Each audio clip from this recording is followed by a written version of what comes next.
My name is Alexis, and I am one of my Grandpa Bob's 13 grandkids. I'm going to tell you about the type of man my grandpa was, and some of the few memories that I hold very dear to my heart. My grandpa was one of the good ones. He was the work hard, don't quit kind of guy. He was the show up on time, pay the bill kind of guy. He was the I said no and no means no kind of guy. He was the pick up the phone, write the card, send flowers kind of guy. He was the grandfather of 13 kind. He was there for every birth and supported us in any way that he possibly could. He was trust them, love them, and support them kind. Spoil them rotten kind. Teach them how to drink kind. And he wasn't just one of the good ones. He was the write a book on it kind. He was a hold your hand kind. Carried you when you were sad kind of guy. He was a coffee and cinnamon roll kind of guy. A sweet tooth, a let me have a taste of that kind of guy. He was our kind of guy, the exactly right, not to be messed with kind of guy.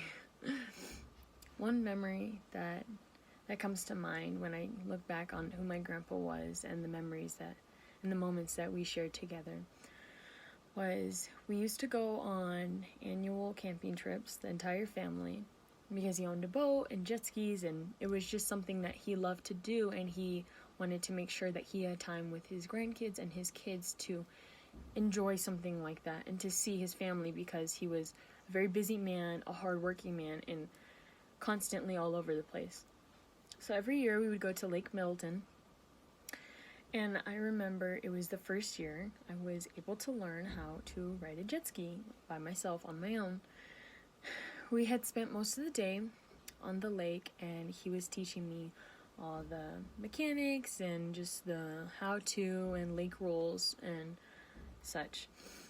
And I remember once I was ready to go and be on my own, I was so excited, but everyone was still on shore eating lunch, and so I was like, okay, I'm gonna take the jet ski on my own. Well, what felt like 5 minutes on the water was really like 25 minutes.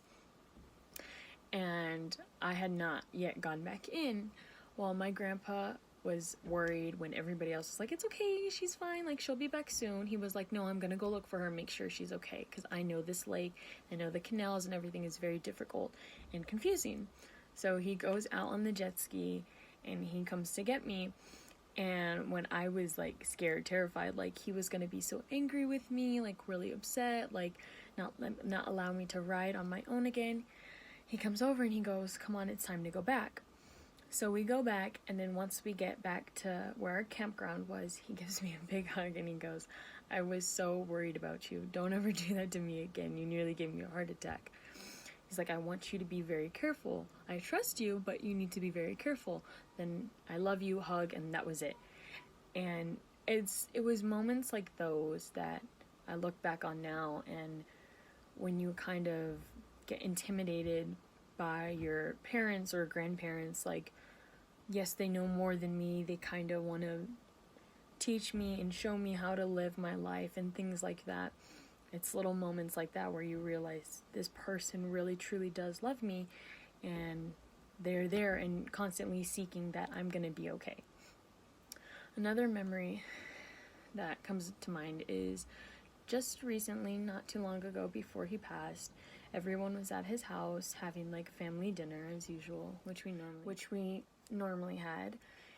And he was talking to each one of his grandkids, just having conversation. And I remember I had always been really nervous because he was such an intelligent, accomplished man, and had done so many great things from when he was very young. And so I had always been intimidated by that and felt nervous, I can't tell him what I want to do or what aspirations, because I felt like it wouldn't live up to his expectations, or it wouldn't be good enough. I remember he was talking to us and he had asked me, so what are you going to do after high school? And I had kind of always had a passion for teaching. I had always wanted to help and teach those, especially, and travel. So I known that I wanted to somehow incorporate that into a career where I could go help kids or teach kids in a third world country, those who have less than I have had.